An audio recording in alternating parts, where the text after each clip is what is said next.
Nous avons décidé qu'il valait mieux que tu ne viennes pas au mariage demain. Ton énergie est trop pesante. Et franchement, tu as l'air d'une jardinière. Tu vas gâcher les photos de Chloé. Reste en ville. J'ai lu le message 3 fois. Les mots ne m'ont pas blessé. Plus maintenant. Être blessé implique la surprise, et plus rien de ce que faisait ma mère ne me surprenait. J'étais assise au volant de ma voiture, le moteur tournant au ralenti pour maintenir le chauffage contre le blizzard mordant de Courchevel au dehors. À travers les tourbillons de neige, je levai les yeux vers la maison qui se dressait sur le sommet au-dessus de moi, la forteresse de verre, 11 millions d'euros d'acier, de pierre et de verre triple vitrage, conçue pour résister aux hivers les plus rudes tout en étant magnifique.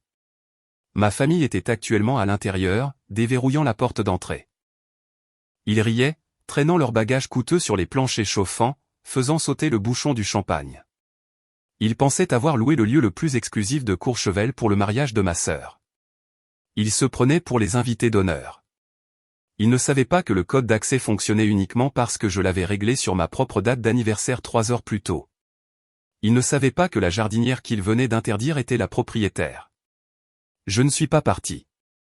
J'ai passé la voiture en mode conduite et j'ai emprunté la route de service sinueuse qui serpentait le long de la crête derrière la propriété. Je me suis garé au point de vue, un endroit que j'avais spécialement conçu pour admirer l'architecture dans son intégralité en contrebas. La maison brillait comme un diamant tombé dans un banc de neige. Pour le monde, c'était la forteresse de verre, une merveille architecturale de 11 millions d'euros présentée dans Architecture d'aujourd'hui et Maison et Jardin. Pour ma famille, c'était juste une location chanceuse, une toile de fond pour la journée parfaite de Chloé. Ils n'avaient aucune idée que chaque poutre, chaque panneau de verre triple vitrage et chaque espèce de plante dans l'immense conservatoire central avait été sélectionné par la jardinière qu'ils venaient d'exiler. Je n'ai pas acheté cette maison avec l'argent de la famille. Je ne l'ai pas achetée avec un billet de loterie. Il y a 3 ans, un président-directeur général d'une entreprise technologique avec plus d'ambition que de liquidité m'a engagé pour concevoir un écosystème vivant pour sa retraite d'hiver. Lorsque son entreprise a implosé et que ses actifs ont été gelés, je n'étais pas seulement une entrepreneur, j'étais la créancière principale. J'ai pris la carcasse inachevée de la maison en règlement d'une créance. Je l'ai terminée moi-même, y investissant chaque centime de mes économies et chaque once de ma compétence pour en faire un sanctuaire. C'était mon chef-d'œuvre, et je ne leur avais jamais rien dit. Les gens demandent toujours, pourquoi ? Pourquoi cacher quelque chose d'aussi énorme aux personnes qui vous ont élevé ? La réponse n'est pas simple. Elle est enfouie dans des années de conditionnement. C'est ce que j'appelle la chaîne invisible de la survivante. Je me souviens du jour où la chaîne s'est verrouillée sur moi. J'avais 12 ans. Je venais de remporter le championnat national junior de botanique.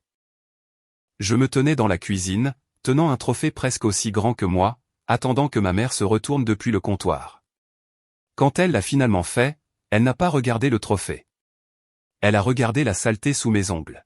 « Amélie, va te laver les mains », soupira-t-elle, sa voix lourde d'une sorte de déception particulière. Chloé a sa répétition de concours de beauté dans 1 heure. Nous avons besoin que tu ourles son écharpe. Si seulement tu te souciais autant de ton apparence que de cette boue, peut-être que les gens te regarderaient vraiment. C'était la leçon gravée dans mon cerveau avant même que j'atteigne la puberté. Chloé était l'œuvre d'art, j'étais le cadre. Chloé était l'événement, j'étais la logistique. Ma valeur n'était pas intrinsèque. Elle était transactionnelle. J'étais autorisé à exister dans la famille tant que j'étais utile, tant que je réglais les problèmes, prêtais de l'argent et restais hors des photos. Si je leur avais parlé de la forteresse de verre, ils n'auraient pas été fiers. Ils l'auraient consumée. Béatrice aurait critiqué l'éclairage tout en invitant ses amis pour des vacances gratuites. Chloé en aurait fait son studio Instagram personnel. Julien aurait tenté de l'utiliser comme levier pour un prêt.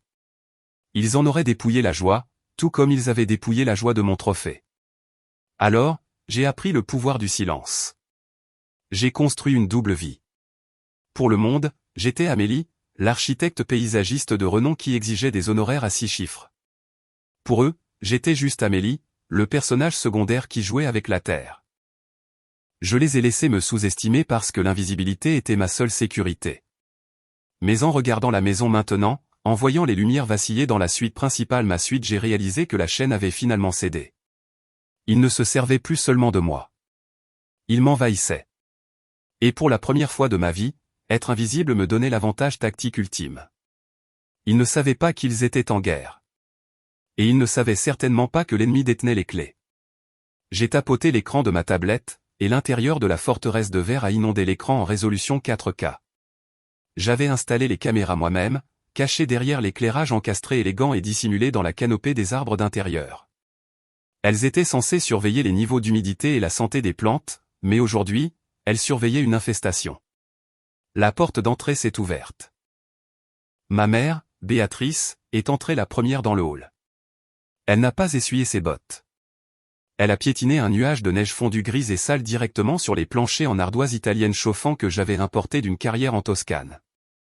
Elle a jeté son manteau de fourrure sur le banc d'entrée, une pièce de menuiserie sur mesure en frêne de récupération, et a regardé autour d'elle avec un rictus que je connaissais mieux que mon propre reflet. Il fait si froid, annonça-t-elle, sa voix nette sur le flux audio. Tout ce vert, on se croirait dans un aquarium.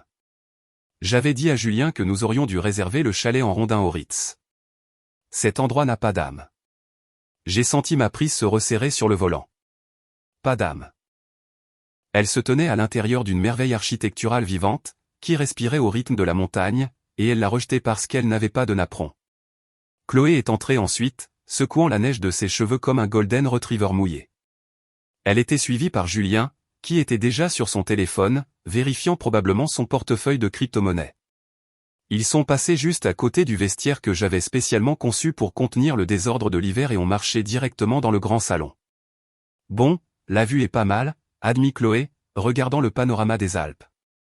Mais l'agencement est complètement nul pour le dîner de répétition. Pourquoi y a-t-il autant de nature? Elle montrait du doigt le conservatoire. C'était le cœur de la maison, un atrium en verre de 2 étages rempli de fougères rares, de murs de mousse et d'orchidées. Il était climatisé, humide et sentait la terre riche et fertile l'odeur de la vie. Ça sent la terre ici, se plaignit Chloé en plissant le nez. Ça sent la serre. Julien, mon chéri, as-tu vérifié le contrat? Peut-on fermer cet espace? Ça gâche mon esthétique de pays des merveilles hivernales. Je voulais des sculptures de glace, pas une jungle. Julien ne répondit pas immédiatement. Il était trop occupé à soulever le coin du tapis pour vérifier l'étiquette. Chloé, regarde ça. Ce canapé est un B&B Italia. Ça vaut genre 18 000 €. Et cette lampe, c'est une Arco vintage. Ce type doit être plein aux as. Il a de l'argent mais pas de goût, corrigea Béatrice en se dirigeant vers la paroi de verre du conservatoire. Elle tapota la vitre avec sa bague en diamant. Clic et clic. Qui met un marécage au milieu d'un chalet de ski? C'est anti-hygiénique. Il faut couvrir ça. Peut-être qu'on peut draper du tissu sur les parois de verre ou juste éteindre les lumières à l'intérieur pour que personne n'ait à le voir. J'ai senti une brûlure froide dans ma poitrine. Il ne critiquait pas seulement une propriété de location. Il disséquait mon âme. Chaque choix dans cette maison, des capteurs d'humidité à l'angle spécifique des panneaux solaires, était un reflet de mon expertise, et il le traitait comme une erreur à corriger. On peut déplacer les meubles, décida Chloé, jetant ses gants sur le canapé à 18 000 €. Poussons tous ces trucs modernes et les contre les murs. Il nous faut de la place pour que les traiteurs installent le poste de découpe. Et cette grande table, celle avec le bord brut? Débarrassez-vous-en. Elle a l'air inachevée. Je m'en occupe, dit Julien en bombant le torse. On a loué l'endroit. On peut faire ce qu'on veut. Ils commencèrent à traîner les meubles. J'ai vu les pieds en métal d'une chaise racler le sol en ardoise, un son qui ne passait pas par l'audio mais qui résonnait dans mon esprit comme un cri. Ils réaménageaient mon sanctuaire pour satisfaire leur ego. Ils traitaient l'espace avec l'arrogance désinvolte de ceux qui croient que leur argent leur donne le droit de réécrire la réalité.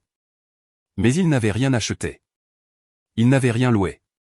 C'étaient juste des intrus jouant à la maison dans une forteresse qu'ils ne comprenaient pas, entourés de murs invisibles qui étaient sur le point de se refermer. Dehors, les conditions de voile blanc s'intensifiaient. Le vent hurlait contre les parois de verre de la forteresse, un cri primal qui rendait le silence à l'intérieur encore plus artificiel. À l'intérieur, la redécoration avait rencontré un obstacle. Il n'y a pas assez de place, se plaignit Chloé en arpentant le sol en ardoise avec ses talons. Si on met le poste de découpe ici et le bar là, où va le disque jockey? L'acoustique dans cette pièce est terrible avec tous ces trucs.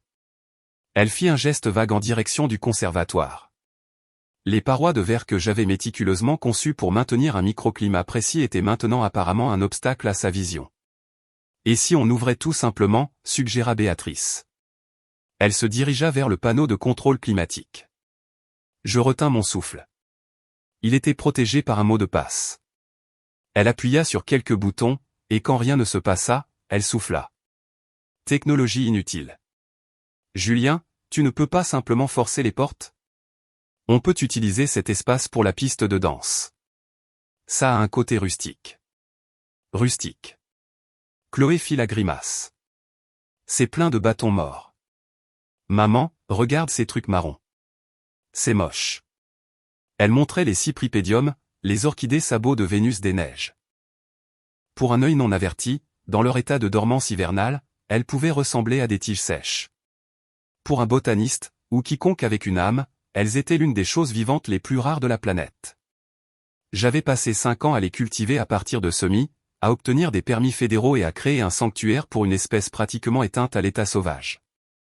Ce ne sont que des mauvaises herbes, dit Julien, désireux de plaire.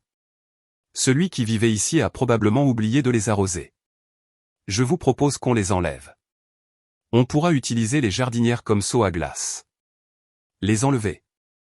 Les yeux de Chloé s'illuminèrent. Oui. Débarrassons-nous de ces trucs moches et morts. Ça aura l'air tellement plus propre. Je regardais, paralysé par une horreur froide et insidieuse, ma famille entrer dans le conservatoire. Julien força la porte coulissante en verre. L'humidité s'échappa, rencontrant l'air sec et conditionné du chalet. Ils ne s'arrêtèrent pas. Ils marchèrent jusqu'aux plates-bandes surélevées. Celle-ci s'arrache tout de suite, dit Béatrice joyeusement. Elle attrapa une poignée de tiges d'orchidées dormantes. Avec un grognement d'effort, elle tira. Le son des racines qui se déchiraient était doux, presque inaudible sur le flux audio, mais il me frappa comme un coup physique. Elle brandit la motte de racines, la terre tombant sur le sol immaculé. Tu vois? Juste des déchets morts. Jette-le dans la cheminée, ordonna Chloé, en montrant l'immense foyer en pierre du grand salon. Il faut qu'on allume un feu de toute façon. Il gèle ici. Je les ai regardés former une chaîne humaine de destruction. Julien déracinait les plantes. Béatrice les transportait. Chloé dirigeait le trafic. Il riait. Il plaisantait sur le fait que la pièce était bien plus belle sans tout ce désordre.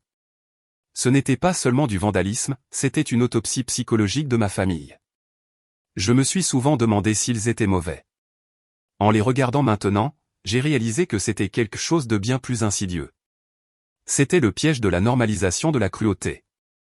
Ils ne se voyaient pas comme des méchants détruisant un sanctuaire, ils se voyaient comme des héros améliorant une location. Ils croyaient sincèrement que tout ce qu'ils ne comprenaient pas ma carrière, mon silence, mes plantes rares n'avaient aucune valeur. Pour eux, le monde était un miroir. S'ils ne leur renvoyaient pas leur propre vanité, il était cassé. Et c'était leur droit de le réparer. Brûle tout, dit Béatrice, en jetant un bouquet de spécimens à 18 000 € dans le foyer. Julien craqua une allumette. Les tiges sèches s'enflammèrent instantanément, les flammes grimpant dans la cheminée et effaçant 5 ans de travail et un morceau irremplaçable de l'histoire naturelle. Il riait, se chauffant les mains au-dessus de ce qu'il ne comprenait pas. Je n'ai pas crié. Je n'ai pas réagi. Quelque chose s'est nettement rompu en moi. Ils n'étaient plus ma famille. C'étaient des criminels. Je n'ai pas appelé la gendarmerie locale. Je savais que ce serait classé comme un litige civil. À la place, j'ai composé un numéro marqué « Urgence ». Inspecteur Fournier, de l'Office français de la biodiversité. Je me suis identifié comme la gardienne agréée d'un sanctuaire botanique enregistré au niveau fédéral et j'ai signalé que des individus non autorisés détruisaient activement des plantes de classe à en voie de disparition. Je lui ai envoyé les images en direct de ma mère brûlant les spécimens. C'est un crime fédéral, dit-il. Juridiction fédérale. Une équipe arrivera dans 20 minutes. Je les accueillerai, et je veux des poursuites complètes. Puis j'ai passé le deuxième appel aux Dubois, les parents milliardaires du fiancé de ma sœur. Je les ai prévenus de ne pas venir en tant qu'invités, mais en tant que témoins. 5 minutes plus tard, ils sont venus avec moi à travers la tempête. Quand nous sommes entrés dans la maison, la fête s'est figée. Ma mère et ma sœur m'ont hurlé de partir jusqu'à ce que les Dubois entrent dans la lumière du lustre. Le silence se fit dans la pièce. Elles ont prétendu qu'elles redécoraient et que les plantes étaient du désordre. J'ai sorti une tige carbonisée du feu et je l'ai nommée, une orchidée sabot de Vénus des neiges, l'une des moins de 500 restantes à l'état sauvage, détruite à l'intérieur d'un sanctuaire protégé par le gouvernement fédéral que j'étais autorisé à gérer. Avant qu'ils ne puissent argumenter, l'inspecteur Fournier et 2 officiers sont arrivés. Destruction d'espèces protégées, dit-il. 45 000 € par spécimen, peine de prison fédérale obligatoire. Ma mère a supplié les Dubois d'intervenir. À la place, j'ai tendu à Madame Dubois l'acte de propriété. Ils n'ont pas loué cette maison, ai-je dit. Je la possède. Je l'ai construite. Et ils ont commis un crime fédéral à l'intérieur. La vérité a tout fait s'effondrer. Ma mère et ma sœur ont été emmenées menottées. Les Dubois ont annulé le mariage sur le champ et ont gelé le fonds en fiducie de leur fils. Il s'est enfui seul dans la tempête.